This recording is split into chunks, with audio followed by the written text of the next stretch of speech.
Just your overall thoughts on the trip. One game very competitive against a team that had not been, and then a less competitive game against a team that beat.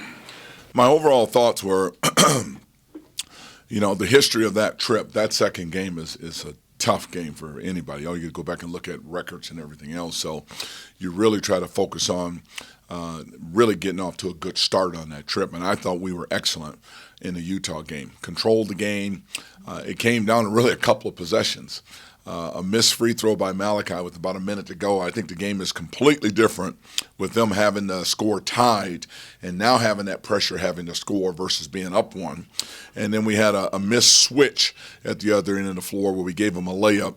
Those were just huge in the game that didn't give us an opportunity to close it. But my guys battled hard. I think, again, with what Utah did to us here at our place and being able to go back and show we can play with them was big. The Colorado game, part of me felt like it was the most physical game that we've played in all year for whatever reason. Now, I don't know if that had to do with our legs, altitude, second game, sitting around up there or whatever. But yet, at the 9-minute mark, it was 12-11. And I felt like it was the end of the game almost. That's how the game felt from a fatigue factor and everything else. And they tried to fight through it. We didn't do a very good job of handling ourselves to fight through it. And consequently, the game ended up getting away from us. So when you have a game like that and looking ahead, I really do move it out the way. I know we can play with CU. I know that. I know now we can play and compete and have an opportunity to play with the Utah. I know that. Now let's get ready for 3 great games at home. Starting with Arizona on Thursday. So we really shifted the focus quick and moved ahead. The bigger thing and more unfortunate thing, and in the middle of all that again, is we had another what I call thunderbolt to deal with. And Coach Graham losing his father and having to leave the team after the Utah game, and we'll miss the Arizona game as well too before he gets back here on Friday.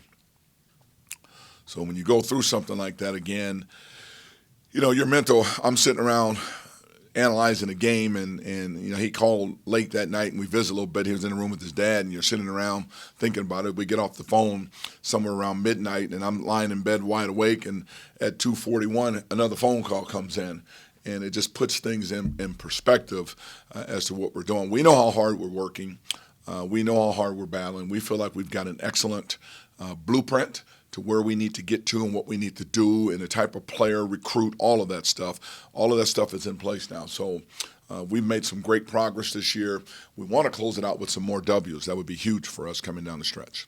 Your team has had a number of those thunderbolts this year. And do you think that's maybe a reason why this team in particular seems to have a very high ceiling but also a low floor in terms of energy or just being on its game in a given night? I think we've been through a lot, and I kind of talked about this the other day with starting with last season, losing that group of guys that left, and then the Q and the Val situation really drug itself out as we went into the spring, and then we lost a great trainer that had to go back home to Boston and went to Boston College. Mike Simonson, who probably knew the program, knew Washington State better than anybody on staff or director of ops. He gets a coaching job, which is huge for him. And then we lose a great strength coach that gets an opportunity to be a head basketball coach, which is with his lifelong dream. That's a lot of turnover. And just coming out of the summer long, having to bring in new personnel into your group. And then you go into the year, and we're on a trip, and all of a sudden now you have an assistant coach that goes down with a heart attack. That's huge. And do that on the road, have to go through that with Curtis and come right back out of that, and you lose a key clog that we thought was going to give us an opportunity to really compete with everybody in Darian King. We saw that over in Italy that, wow, this team can really score. We can really put points on the board when they're all on their game, and then we had to go through that as well too. And then just coming out of that, and then my other director of ops, he had some situations with his wife that they had to go through, which is huge. And now for Coach Graham to go through that, most cases you might have one of those during the course of a year. That's a lot to deal with. I think the reason this team has done a job of kind of sustaining itself through that is I go back to why we have the retreats every year. And the retreat at the beginning of the year, when we take 24 men away and dig into their lives and talk about communication, being transparent, being emotional, rallying for each other, how to handle yourself and not keep that stuff in, as we tend to do as men. That's what this team has really rallied around. They understand. So we really continue to rally together for each other and come back, be it from an adversity of a game, the adversity of something personal is going on in somebody's lives. We just come back together. And particularly when we're out on the road, they come together. So I'm anxious to see them again. They know they didn't play well. They know the right team didn't show up at Colorado, and they'll want to redeem themselves. They know Coach Graham has gone through what he's gone through, and I'm expecting them to bounce back. Going forward, you were able to bring in a freshman class this year that between Malachi, Jeff, and Milan, seems like you're kind of guys that you feel like you can build around. I can't ask about specific players, but do you feel like you're able to replicate that and kind of build around them in the years to come? Without looking too far ahead to next year yet, because we're still in this season, and we've got two excellent four-year seniors in Josh and Ike that have meant so much to this program. Are going to be very, very difficult to replace. And then you've got two junior college transfers in Connor Clifford and Charles Callison, who have really blossomed in the year and half, year and three-fourths that they've been here, and they're going to be hard to replace. So you look forward to bringing other guys forward and coaching, particularly those red shirts that are sitting there. The two young men that have already committed to us are going to be huge for us. And then there's three pieces we still need to get. This season is telling us exactly what it is we need, and those are mobile, athletic bigs that can score and also defend the ball screen, defend the pick and roll, rim protectors, and things like that, because I think our guards have been outstanding at what they needed to do to kind of neutralize the perimeter. So as I look at that group of freshmen, the encouraging thing about them, they've had excellent leadership from those four seniors that are going out the door. They've had excellent examples in a guy like Josh of how you handle yourself, and Ike, particularly Josh academically in the classroom, graduated already, working on his master's degree. Junior Longris, who's sitting on my staff, graduated, will get his master's degree, has been excellent in terms of their leadership. Well, those five freshmen have five of the highest GPAs on the team already. They've never dipped below a 3.0 from coming in the door this summer. They're probably five of the hardest workers on the team in terms of getting in the gym late at night. I expect them to really, really grow this spring and this summer. So the leadership for what's coming down the road is excellent. The two players coming in the door are perfect fits. The key thing will be what those next three pieces look like as to whether or not we can make a giant move on all of this. We've got to be able to bring in what we need in those spots. Are those three pieces all athletic bigs, or would you say you're in the market for a shooter as well? Definitely need a shooter. We're going to find ourselves a pure shooter looking high and low. We got our sights on some, so I would say two athletic big men and a pure shooter is what we're looking for, just so we can spread the floor. Now, in saying that, our depth is going to be a lot better because right off the bat, there's nobody to redshirt, unless one of those pieces that comes in the door is a transfer. One of the pieces that comes in the door is a high school player that's not ready to go right away, or one of the pieces that comes in the door, heaven forbid, there's an injury or something. So right now you're looking at a team that you have 13 pieces, and which gives you deeper bench, more competitive in some of those things, although we're going to have to really hopefully understand that the chemistry part of it will take care of itself. Viante Daniels, Robert Franks, you've not mentioned them, and talking about those freshmen.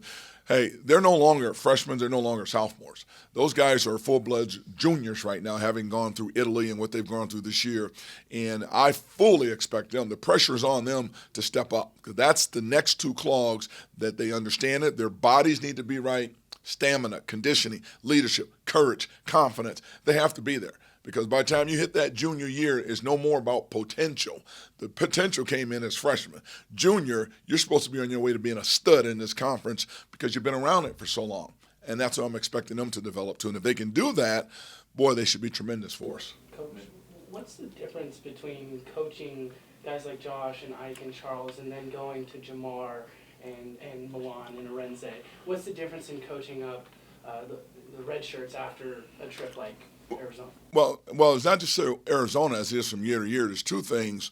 Jamar and Arenze aren't playing, so you don't worry about their mental state of mind in terms of the next game. Josh and Ike, you put them in cold tubs. You got to bring their bodies back. You got to make sure their mental is right, that they're freed up and letting that game get behind them and just get ready. This is a wonderful opportunity for them to close out their career. Arizona, Arizona State and the Huskies coming in here. Their last 3 games, it couldn't get any better than that. For Arenze and Jamar, it's about work. They're guys that aren't playing. We can bring them back. They go right back to practice, right back in the weight room. I don't have to worry about a cold tub. We're going to work them because the whole key with red shirts is to get them bigger, get them stronger, get them ready, so that when you look back on the year, did the red shirt year benefit them? If they don't come out of it more confident, understanding your system better, stronger in most cases, then it was a wasted year for them. Better shooters, better thinkers, and all that. So far, I'm pleased with where they're at, although I want to see even more growth between now and before the season ends. And then I just have one more thing. When you're looking for the mobile big man, I know within the past 3 to 5 years in college basketball, the graduate transfer rule has been something that has been a blessing for teams if you get the right guy. Is that something that you guys are possibly looking at and seeing if you can bring in someone that can, bring in senior leadership and be a defined leader on the team? 100% absolutely we are. If you can find that guy, particularly if there's a player in the East that's from the West that wants to get back home, that has graduated, wants to come back, be back closer to parents and friends and play his senior year and play in a Pac-12 conference, that's perfect for us. So we're looking at all different options, be it junior college, be it that transfer that wants to get back. Some of those things aren't known yet because players are playing, and that really doesn't come out until you get that phone call late into the spring after the seasons are over with. So this recruiting thing is not going to be solved in the next week. It'll literally probably take us till June to figure it out. We may have a scholarship available that late to fill still, and that's okay. That's why it's called recruiting. And when it gets this late into the Pac-12 season, the season's coming to an end, are nights just longer and later with recruiting and coaching, or how do you tie both of those together? As a coach, I'll use this analogy. During basketball season, we don't have weeks. We have months. So you literally go month to month. I couldn't even tell you where we're at in the month because we haven't gotten through them. And when it gets there, then you go into that next month. So it isn't so much that the nights are longer because they're long anyhow. You really get lost, what I call it, lost in the game in terms of the preparation, getting your teams ready. The games, it's not like football. The games are coming so fast and they're coming at you so quick, but it's the same preparation. So I love to teach. And so there's a lot of prep on my part. So my nights are spent, just like my days, 24/24. My mind is on basketball and getting this team better, getting an individual better. The good thing about this job and the good thing about having me in this job is that the thing that motivates and drives me is I'm a competitor, and I love the rebuild. I love to take that situation. People say that it's tough, you can't do it, they can't do it there. Give that one to me. That's the challenge, and I operate out of the challenge. So my motivation is being driven right now about we're not there yet. We still have to get there. Let's win some more games now. Let's see where this year ends before we even begin to talk about next year because, again, I think we got some more great W's in us before the season closes out.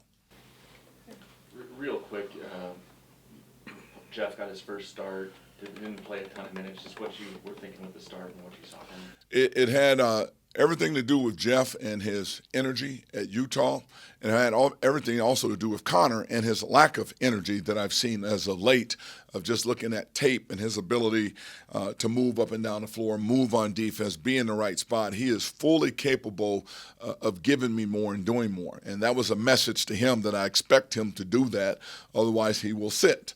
And I'm hoping that he got the message, and we'll see the old Connor on defensive end of the floor. We're giving up way too many easy points just because we're the energy that's needed at that end of the floor. I think it was message well received. One more quick question before you get out here. Markkanen, he's such a fantastic player on the Arizona side. What are you guys looking at defensively at going at him? I know rebounding was an issue against Colorado. I can't tell you what we're looking at, but I can only tell you he is a great player, and he is a load for us to handle, just like any of the bigs. Don't go away from Ristic. Also, those guys are both really good players. Kamachi coming off the bench is a good player. Their bigs are just good, athletic. They can score. They can go. We're going to have our hands full with them. Connor, you were talking about Connor. He did have a lot of success against Arizona last time. Do you think that, are you tempted to go back to him for this, or do you think, maybe that matchup is good for him somehow? Well, the reason the matchup is good is because they're big and he's big. That probably ends right there because they're a lot more mobile. But I think anything I can use from a motivational point to get him back to where he was at both ends of the floor. And typically, playing against an Arizona, playing against a UCLA, playing against a UW does that to you. Now, if he can't get excited and fired up playing against one of the top-ranked teams in the country coming in here as good as those bigs are, there's probably nothing I can say or do for him. So I'm hoping just the intensity and the hype of the game gets him ready to play at both ends. At both ends. Yeah. Okay. That game down here just a few weeks ago, I mean, you guys did get in trouble in that. Was that was there anything about that was kind of a confidence booster for you guys that maybe you could feel you could bring into Thursday's game? I think with that game was a continuation of if we were starting to play well. We played well against Colorado before that, and on the road, teams can either do one or two things: either come together or fall apart. And this team generally comes together. And I think what the game did once we got into it, it just puts you in a confidence level of knowing what you need to do. But what this team needs to understand, you're going to get a different Arizona team now. You got Trier now with more games underneath his belt. You got an Arizona team that Coach Miller has challenged even more after the Oregon game. You got an Arizona team that's playing for seeding in the NCAA. They want to keep their numbers up. They can't afford to lose to Washington. It's different. The different dynamics on this game versus the first one down there that we're going to have to be able to contend with. And if we're not there mentally, it's going to be a long night for us. So we've got to be locked in because that is a very, very good basketball team. Yeah. One last thing, and this is kind of an oddball question, but Arizona's had success staying in Spokane and coming down the day of the game, busting in and getting there 2 hours before the game or whatever. And I didn't know if you did that when you were at Oregon, and or if you found it worked for you, or from what you've heard about other teams, it works one way or another, whether you stay nearby and shoot there or just show up. I never had thought much about it when I was at Oregon because we would always, you could always go Eugene, Seattle, and Seattle right into Pullman. And when I was with the Pac-10 network at the time, then turning to Pac-12 network, I had an Arizona-Washington State game. And I saw Washington State play here and got in my car and drove to Spokane because I wanted to see Sean's practice. And when I got there and you saw the energy in the city, the energy in his practice over at Gonzaga, the energy that he had, it just made perfect sense. And I think even in that game, they bust down, played the game, their chartered flight picked them up here to take them out of here again. And you're talking about, again, being so smart and making the trip a convenience for your guys versus an inconvenience. I thought it was genius on his part. And I'm sure other teams will look at doing that. Probably the best thing for us, and it may not happen this week, is that they land up there and there's about 4 foot of snow up there and have to drive down to 4 foot of snow down here. That's our version of a whiteout. But I don't think it's going to happen. It's blue skies. They should be in good shape.